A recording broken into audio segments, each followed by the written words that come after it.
mapanay zay atao rehetra fa manjary fankapanay izy any no atoam-poko satria efa ela novokolo eftia zany efa tsy afaka ny alamina fefazatra ireo tampotany ka tsy haiko ny atsary velatsy fanenay tsy ho raha votory ataony anaty an'izany fazasiana tomany fa fiainany an'izany zany akino eto an-tany tsy anao ny safidy de fizay no anjary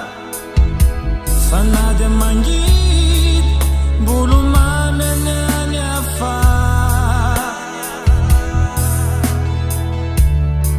dia azaky fa mbola tsy tara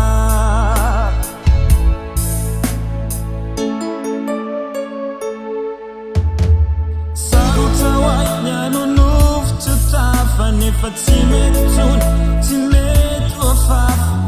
latsakana tena latsapaka mandoro saina mila tsy ho zany dia zao adinoy atreo aho dia fafao soloy vaovao indao tanteraka ao an-tsainao fafao tanteraka ao amponao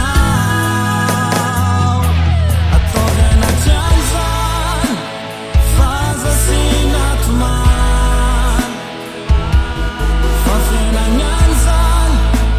izany akiny eto an-tany tsy anao ny safidy fefizay no anjary fa na dia mangidy mbolo mamy any afara dia azaky fa mbola